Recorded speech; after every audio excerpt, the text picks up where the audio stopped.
दोस्तों स्वागत है आप सभी का हमारे YouTube चैनल अभिपाल ब्लॉग वीडियो में स्वागत है। तो आज 15 अगस्त है, तो आज हम लोग आए हैं चंद्रशेखर आज़ाद पार्क घूमने, जैसा कि आप देख सकते हैं। और वो देखिए चंद्रशेखर आज़ाद पार्क मतलब चंद्रशेखर जी का फोटो भी लगा है। तो आज हम लोग चलेंगे घूमने, मस्त एकदम इंजॉय करेंगे। और अंदर लाइट एंड साउंड शो चलने वाला है, तो उसका हम लोग देखने जा रहे हैं पर्टिकुलरली कहे तो। चलिए मिलते हैं।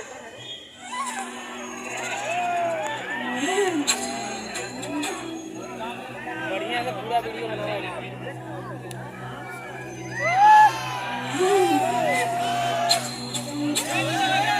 फव्वारा चालू हो गया है। ये देखिए दोस्तों, ये आज़ाद पार्क प्रयागराज में फव्वारे के माध्यम से चंद्रशेखर व्यक्तित्व के बारे में दिखाया जाएगा। वीडियो अंत तक देखिए, बहुत मज़ा आएगा। इसके लाइट एंड साउंड शो कहते हैं यहाँ पर। इसके लिए टिकट है 30 रुपये पर व्यक्ति।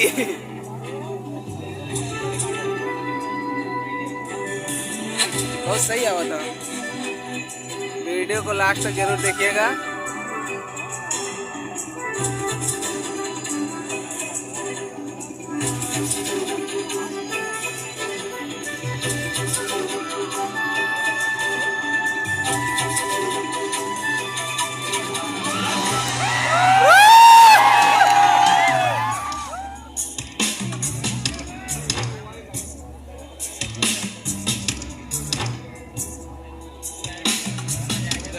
चालू करके आ गए, चालू होने के बाद टाइम लगेगा।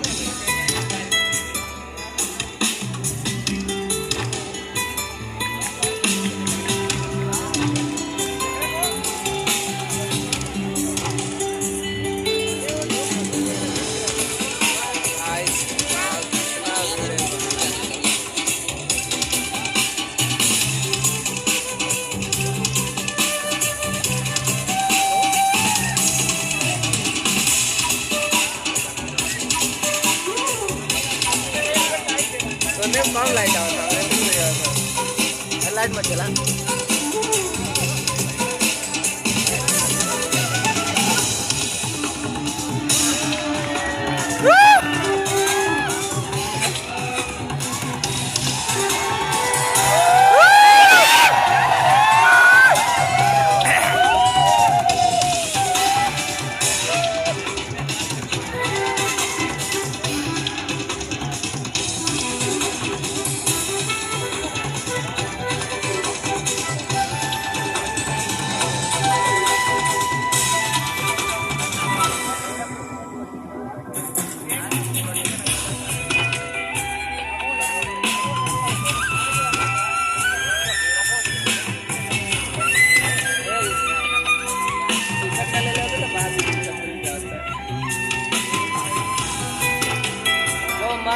हमने टिकट नहीं ले तो पूरी रात तो भाग भी गए थे।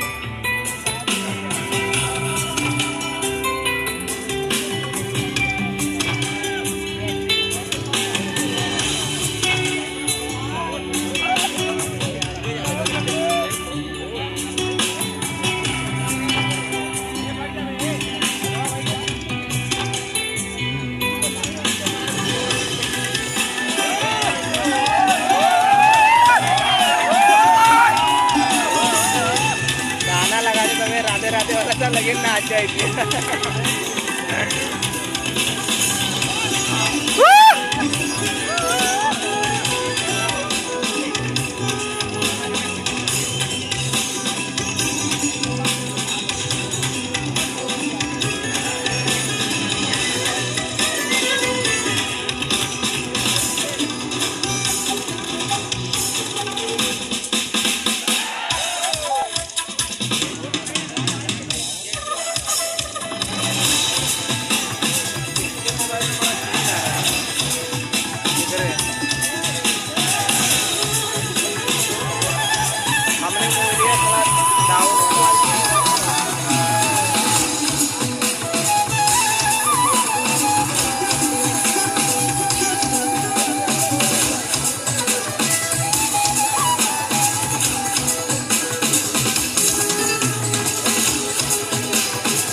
यही आ गया दादा टिकट दी जल्दी हटो जल्दी हटो वहां से कैमरा फोकस करो कैमरामैन फोकस करो जल्दी यहां से हटो महेश दल्ले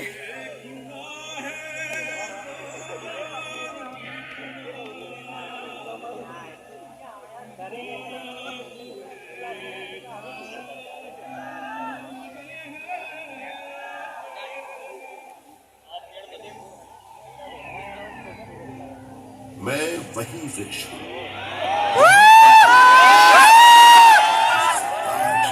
महान चंद्रशेखर आजाद की शहादत देखी। बरसों से खड़ा हूँ यहाँ, बहुत कुछ देखा है मैंने, बहुत कुछ सुना है। उन परिंदों से जो मेरी शाखों पर अपना डेरा बसाते हैं, उन हवाओं से जो दूर दूर की खबरें लेकर आती हैं, अपने इन बरसों पुरानी जड़ों से जो जमीन के भीतर दफन हजारों बरस पुराने किस्से और कहानियां खोज लाती हैं और मुझे सुनाती हैं। उन्हीं किस्से कहानियों के जमघट में छुपी एक कहानी मैं आज आपको सुनाता हूं। गंगा जमुना सरस्वती के संगम पर हजारों साल पुराने बसे हुए शहर की कहानी, इस प्रयागराज की कहानी, जिसका वर्णन ऋग्वेद में भी मिलता है।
जो मनुष्य श्वेत श्याम नदियों के संगम पर स्नान करते हैं, उन्हें स्वर्ग की प्राप्ति होती है, और जो धैर्यवान मनुष्य इसके किनारे अपनी देह त्यागते हैं, उन्हें सीधे मोक्ष की प्राप्ति होती है।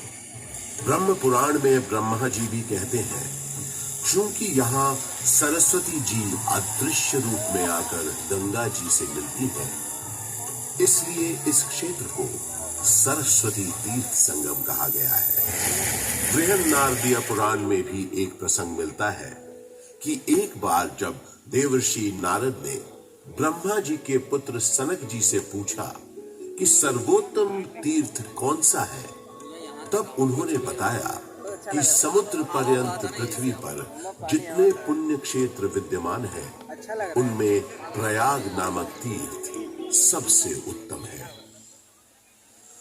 यहाँ पर ब्रह्मा जी ने स्वयं कई यज्ञ संपन्न किए थे, इसलिए प्रयागराज को तीर्थों का राजा भी कहा जाता है।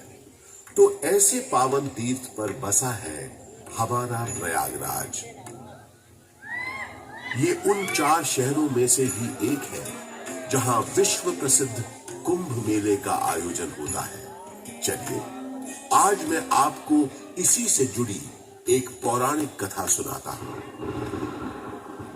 समुद्र मंथन के समय जब अमृत कलश प्रकट हुआ, तब देवताओं और असुरों में उसे पाने के लिए भयंकर युद्ध हुआ। ये देखकर गरुड़राज सुरक्षा के विचार से इस अमृत कुंभ को लेकर क्षीर सागर की ओर उड़ चले।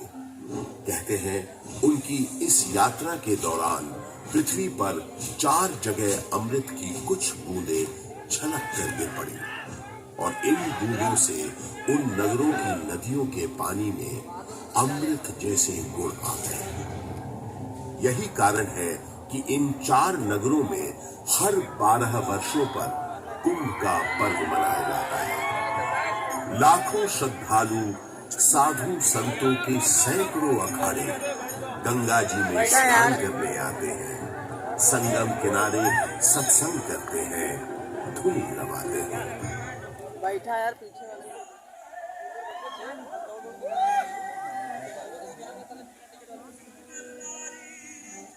शांति से बैठे थे, कुछ कर नहीं।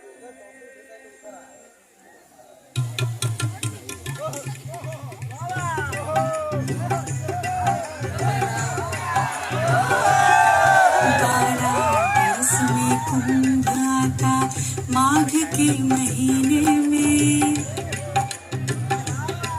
12 बरस में कुंभ आता माघ के महीने में। पावन जल अमृत बन जाता माघ के महीने में।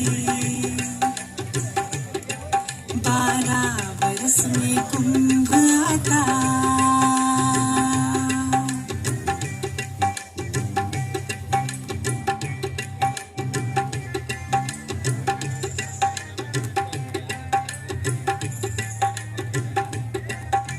श्रद्धा भक्ति रंग की छाया छा जाते चहुओर। श्रद्धा भक्ति रंग की छाया छा जाते चहुओर। संतों का डेरा सज जाता माघ के महीने में। 12 बरस में कुंभ आता।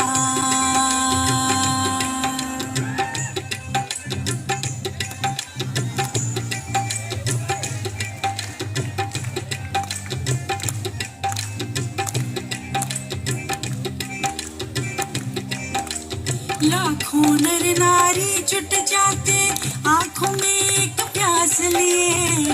आंखों में आंखों में हर आंखों में आंखों में आंखों में आंखों में आंखों में। लाखों नर नारी जुट जाते आंखों में एक प्यास लिए। बूंद बूंद अमृत घट पाते मोक्ष द्वार की आस लिए। जप तप मंत्रोच्चारण करते ज्ञानी साधु यहाँ वहाँ। ज्ञान ध्यान का परम धाम ये माघ के महीने में। माघ के महीने में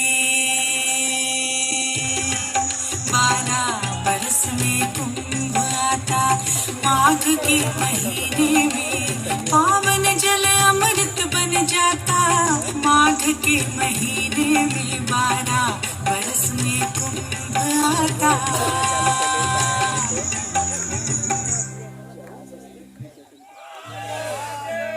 ये इस भूमि का सौभाग्य ही है कि जब भगवान श्री राम ने वनवास के लिए प्रस्थान किया, तो सबसे पहले प्रयाग स्थित ऋषि भारद्वाज के आश्रम आए। महर्षि भारद्वाज एक महान तपस्वी और ज्ञानी महर्षि थे। रामचरितमानस में गोस्वामी तुलसीदास जी ने लिखा है कि भारद्वाज मुनि बसहि प्रयागा, अर्थात भारद्वाज मुनि का निवास स्थान प्रयागराज है। ऐसा माना जाता है कि भगवान श्री राम ने वन जाते समय यहाँ रात्रि निवास किया था। हवा चली तो सही ना देखा। भारद्वाज ऋषि ने भगवान राम को विदा करते समय बताया था कि आगे जाने पर आपको एक बरगद का पेड़ मिलेगा जिसे शाम वट कहते हैं। इसके नीचे बहुत से सिद्ध पुरुष निवास करते हैं। ये शाम वट ही आज का अक्षय वट है। इस अक्षय वट के महत्व का वर्णन पुराणों में स्पष्ट रूप से किया गया है।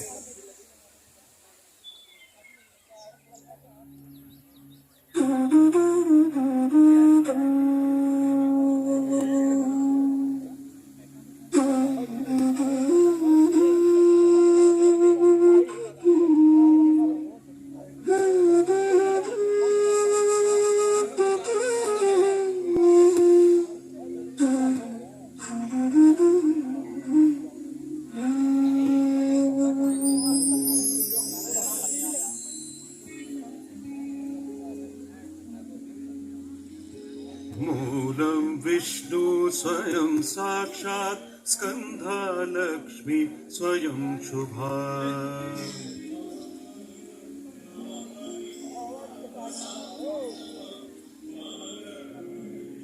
मूलं विष्णु स्वयं साक्षात् स्कन्धा लक्ष्मी स्वयं शुभा।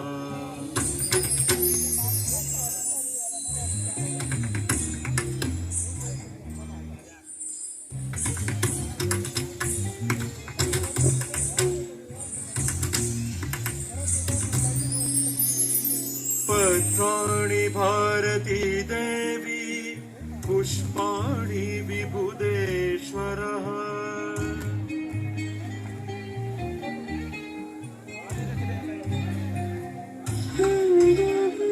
पत्राणि भारती देवी पुष्पाणि विबुधेश्वरः।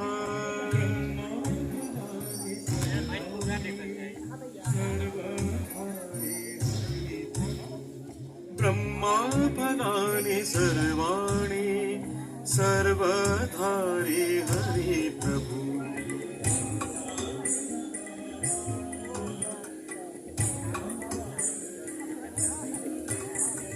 मूलं विष्णु स्वयं साक्षात् स्कन्धा लक्ष्मी स्वयं शुभा।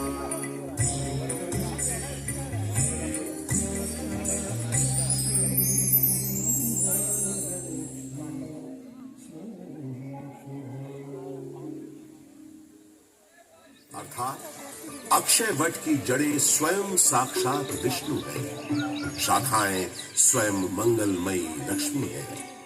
उसके पत्तों में देवी सरस्वती वास करती हैं, तो उसके पुष्पों में भगवान शंकर। चतुरानंद ब्रह्मा जी इसके फल हैं और विष्णु जी इन सब का आधार है।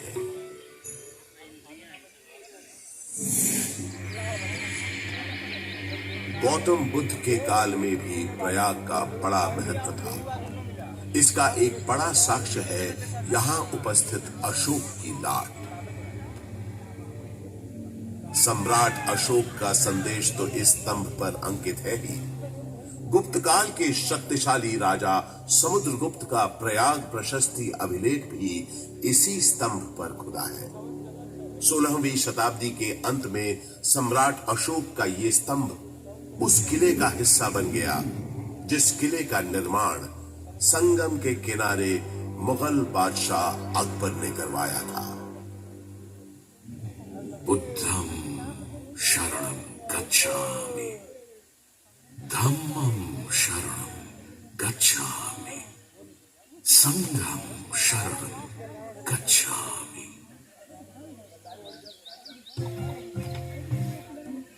हजारों वर्ष पुराने इस प्रयाग नामक नगर के आध्यात्मिक और धार्मिक महत्व से बादशाह अकबर इतने प्रभावित हुए कि उन्होंने यहाँ एक नया शहर ही बसा दिया और उसका नाम रखा इलाहाबाद, जो वक्त के साथ साथ बन गया इलाहाबाद। अपनी भौगोलिक स्थिति, सुंदर आबोहवा और राजनीतिक महत्व की वजह से इलाहाबाद ब्रिटिश हुक्मरानों को भी बेहद पसंद आया और कुछ ही समय में ये शहर ब्रितानी हुकूमत का एक महत्वपूर्ण केंद्र बन गया। इलाहाबाद हाई कोर्ट इसका एक जीवंत उदाहरण है। देश के 4 उच्च न्यायालयों में से तो एक ये है ही। इसके अलावा अनेक महत्वपूर्ण और ऐतिहासिक फैसले देने का श्रेय भी इस न्यायालय को जाता है। शिक्षा के प्रसार के लिए अंग्रेजों द्वारा बनाया गया इलाहाबाद विश्वविद्यालय इस शहर को उनका दूसरा महत्वपूर्ण योगदान था। इलाहाबाद विश्वविद्यालय की स्थापना 16 नवंबर 1887 को हुई। पूर्व का ऑक्सफोर्ड कहे जाने वाले इस विश्वविद्यालय का शुरुआती नाम न्यूयॉर्क सेंट्रल कॉलेज था। यहाँ का विजयनगरम हॉल और 7 खंडी मीनारें इतनी सुंदर और आकर्षक है कि आते जाते लोगों की निगाहें बरबस अपनी ओर खींच लेती हैं। 20वीं सदी की शुरुआत से ही इलाहाबाद हिंदी साहित्य का एक बहुत बड़ा केंद्र बनकर उभरा। ऐसी ही कुछ प्रसिद्ध शख्सियतों के नाम एकाएक तब याद आते हैं जब इस शहर से जुड़े साहित्यकारों की बात होती है, जैसे हास्य व्यंग के मशहूर शायर अकबर इलाहाबादी साहब, फिराक गोरखपुरी जो उर्दू के जाने माने शायर तो थे ही, अंग्रेजी भाषा के भी प्रकांड पंडित थे, महादेवी वर्मा हिंदी की सशक्त कवियत्री जो आधुनिक मीरा के नाम से भी जानी गई, सुमित्रा नंदन पंत हिंदी साहित्य के छायावादी युग के महत्वपूर्ण स्तंभ, मधुशाला के लेखक और हिंदी साहित्य के पुरोधा कवियों में से एक हरिवंश राय बच्चन और अपने नाम ही के अनुरूप हिंदी भाषा के निराले कवि सूर्यकांत त्रिपाठी निराला, जिनकी ये कविता तो अद्भुत है। देखा मैंने उसे इलाहाबाद के पथ पर, वो तोड़ती पत्थर, चढ़ रही थी धूप गर्मियों के दिन, दिवा का तमतमाता रूप, उठी झुलसाती हुई लू, रुई ज्यों जलती हुई भू, गर्द चिंगी छा गई, प्राय हुई दोपहर, वो तोड़ती पत्थर, देखा मैंने उसे इलाहाबाद के पथ पर, देखा मैंने उसे इलाहाबाद के पथ पर। कला और साहित्य के साथ साथ राजनीति का भी खास गढ़ रहा है प्रयागराज। स्वतंत्रता संग्राम के अनेक शूरवीरों और गणमान्य व्यक्तियों का नाता इस शहर से रहा है, जैसे पंडित मोतीलाल नेहरू, राजश्री पुरुषोत्तम दास टंडन, महामना मदन मोहन मालवीय आदि। स्वतंत्र भारत के पहले प्रधानमंत्री पंडित जवाहरलाल नेहरू का जन्म इसी शहर में हुआ था। उनका घर आनंद भवन स्वाधीनता संग्राम की गतिविधियों का एक बड़ा केंद्र था, जिसकी वजह से प्रयागराज भी आजादी की लड़ाई का एक महत्वपूर्ण हिस्सा बन गया। आजादी की बातें करें तो मुझे याद आता है सन 1857 का स्वाधीनता संग्राम, जिसका गवाह मैं खुद रहा हूं। अनेकों भीषण लड़ाइयां मैंने देखी। एक बार तो मुझे लगा था कि बस हमें विदेशी हुकूमत से छुटकारा मिल ही गया, लेकिन इसे बदकिस्मती कहें कि अंत में बाजी पलट गई। परंतु इन युद्ध की वजह से इलाहाबाद एक दिन के लिए ही सही भारत की राजधानी बना।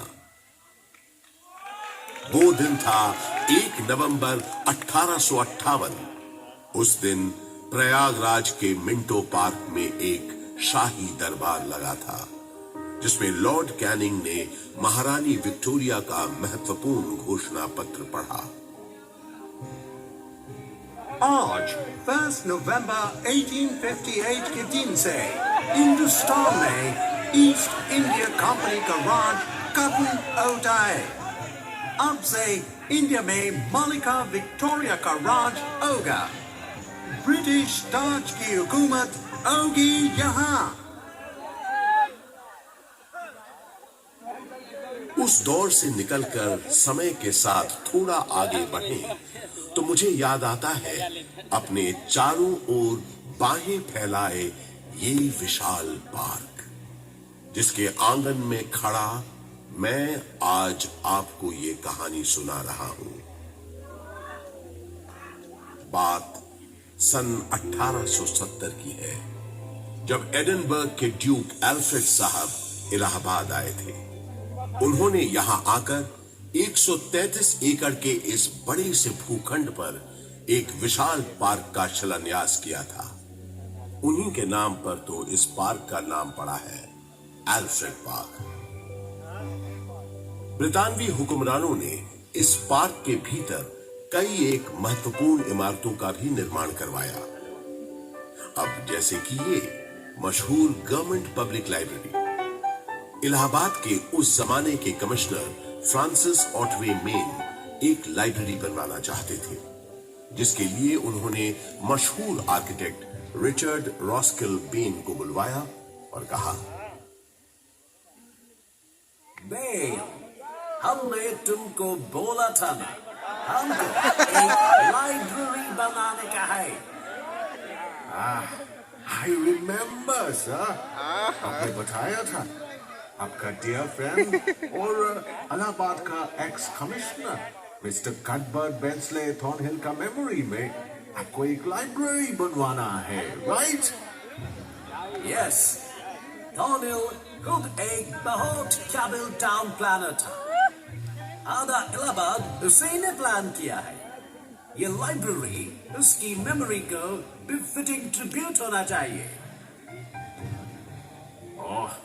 आप बिल्कुल बेफिक्र रहे सर।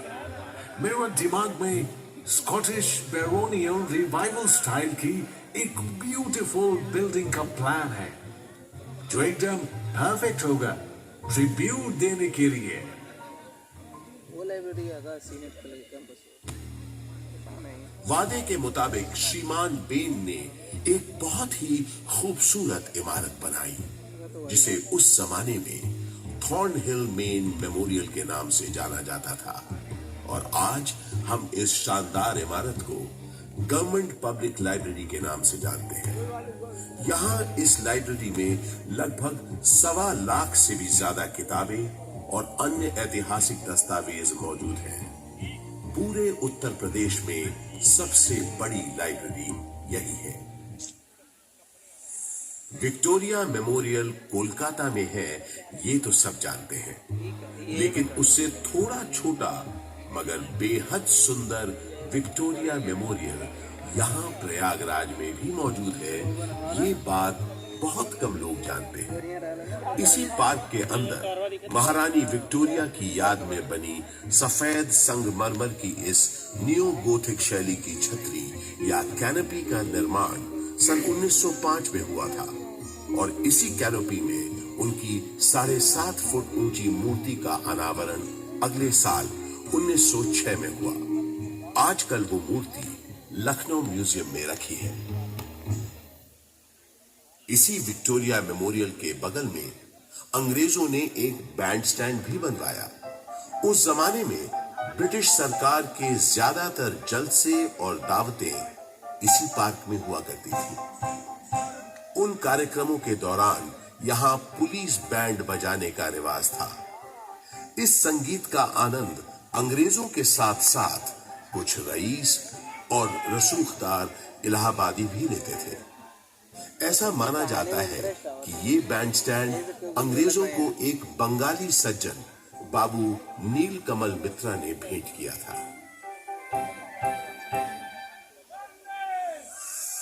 पंडित बृजमोहन व्यास और कुछ अन्य गणमान्य व्यक्तियों के प्रयासों से इलाहाबाद संग्रहालय की एक छोटे से स्तर पर शुरुआत सन 1931 में ही हो गई थी। एल्फ्रेड पार्क में म्यूजियम के वर्तमान भवन का शिलान्यास पंडित नेहरू ने 14 दिसंबर 1947 को किया और भारतवर्ष के 4 राष्ट्रीय संग्रहालयों में से एक इलाहाबाद म्यूजियम सन 1954 में आम जनता के लिए खोल दिया गया। यहाँ पुरातन शिल्पकृतियां, प्राचीन पाषाण प्रतिमाएं, कांसे की दुर्लभ वस्तुओं और पांडुलिपियों के अलावा 75,000 से अधिक कलाकृतियों का एक विशिष्ट संग्रह है। वास्तुकला के इन धरोहरों और अद्वितीय संग्रहालय के अलावा ये पार्क एक ऐसे स्वतंत्रता सेनानी के नाम के साथ भी जुड़ा है जो कभी फिरंगियों के हाथ न आया और हमेशा आजाद ही रहा। महान स्वतंत्रता सेनानी चंद्रशेखर आजाद। भारत के स्वतंत्रता संग्राम में इनका अभूतपूर्व योगदान रहा है।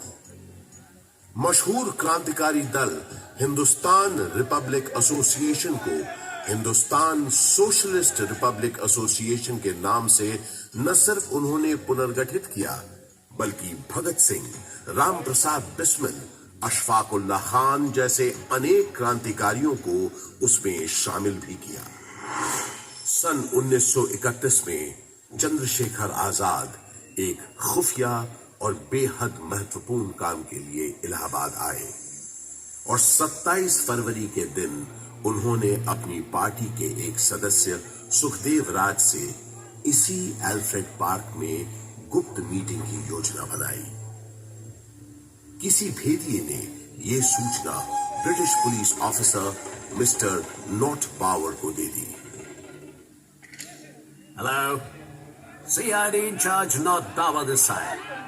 DSP ठाकुर विश्वेश्वर सिंह से बात कराओ। अर्जेंट मैटर है। सलाम साहब, DSP सिंह बोलता हूँ। सिंह, 30 आर्म सिपाही लेकर अल्फ्रेड पार्क के पास मिलो फौरन। आपका मतलब कंपनी का? यस, कंपनी बाग। क्वेश्चंस पूछ के टाइम मत वेस्ट करो, जल्दी करो। इस गद्दारी से बेखबर आजाद कंपनी बाग पहुंच चुके थे और पार्क में छुपे हुए थे। सुखदेव राज भी इलाहाबाद में अपने छुपने के ठिकाने से निकलकर उनसे मिलने तयशुदा जगह पर पहुंच गए।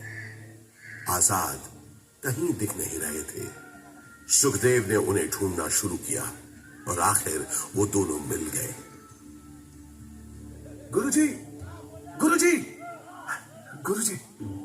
सुखदेव, किसी ने तुम्हारा पीछा तो नहीं किया? आप निश्चिंत रहें गुरुजी, मैंने यहाँ आते वक्त पूरी सावधानी बरती है। शाबाश सुखदेव, शाबाश। मैंने तुम्हें यहाँ बहुत जरूरी मंत्रणा के लिए बुलाया है। जी बताइए। मैं चाहता हूं कि तुम और तुम्हारे 4-5 विश्वास पात्र साथी। आजाद और सुखदेव की बातचीत शुरू हुए ज्यादा देर नहीं हुई थी कि नॉट बावर 30 राइफलधारी सिपाहियों के साथ यहां पहुंच गया। Mister Chandrashekhar Tiwari, you have been surrounded by police. तुम्हें पुलिस ने घेर लिया है। तुम आज यहां से बचकर नहीं जा पाओगे। Surrender yourself.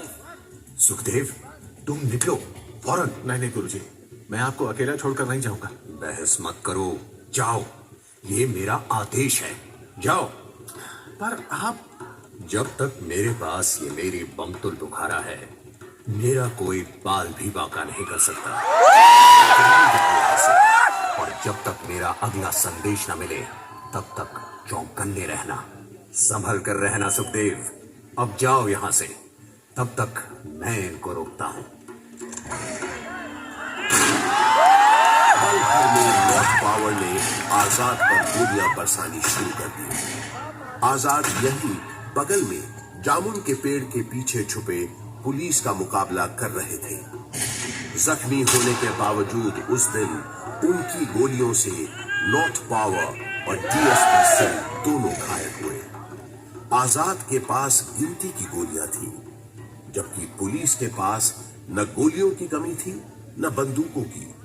फिर भी आजाद उनसे अपने पास बची आखिरी गोली तक लोहा लेते रहे। आजाद ने प्रण लिया था कि वो हमेशा आजाद रहेंगे। उन्होंने अपना प्रण निभाया और वो हमेशा आजाद ही रहे। उन्होंने अपने पास बची आखिरी गोली से अपने प्राण न्योछावर कर अपनी प्यारी मातृभूमि के लिए आत्म बलिदान दे दिया।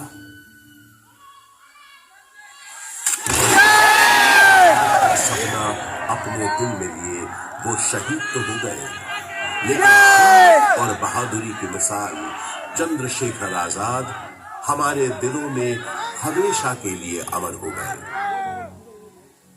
आज हमारा भारत देश एक स्वतंत्र देश है, तो उसका श्रेय शहीद आजम चंद्रशेखर आजाद जैसे लोगों के उत्सर्ग को, उनकी शहादत हो जाता है, जिन्होंने अपनी जान से भी ज्यादा प्यारी मातृभूमि के लिए हंसते हंसते अपने प्राणों की आहुति दे दी। आजाद अक्सर कहा करते थे, अंग्रेजों की गोलियों का हम सामना करेंगे। हम आजाद थे, आजाद हैं, आजाद ही रहेंगे।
ना लगता है यार।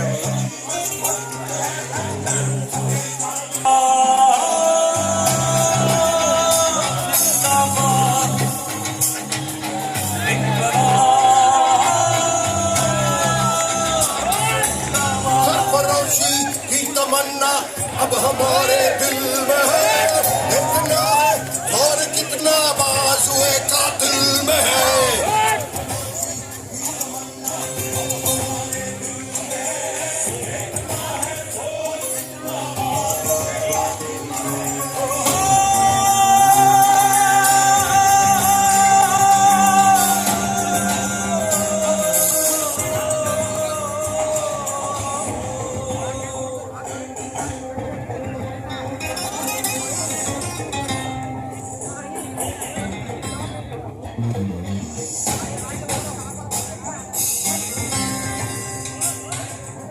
वक्त आने दे, दिखा देंगे तुझे आसमां।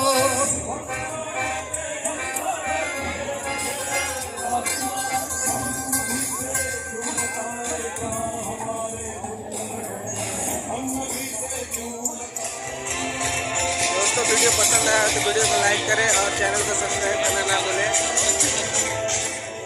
स्वागत है आपका हमारे यूट्यूब चैनल अभी ब्लॉग वीडियो। स्वागत है आप सभी का। तो आज 15 अगस्त है, तो आज हम लोग जा रहे हैं चंद्रशेखर आज़ाद पार्क से बाहर। अभी एंट्री हुई थी, फिर अब जा रहे हैं बाहर। और यहाँ पर चंद्रशेखर आज़ाद के जीवन से संबंधित लाइट एंड शो चल रहा था, तो वो हम लोगों ने देखा, आनंद लिया। तो उसका टिकट प्राइस था 30 रुपये। अगर आप भी कभी इलाहाबाद में आए तो ज़रूर आइएगा, यहाँ पर घूमिएगा। तो मिलते हैं नेक्स्ट वीडियो में। Tata bye bye.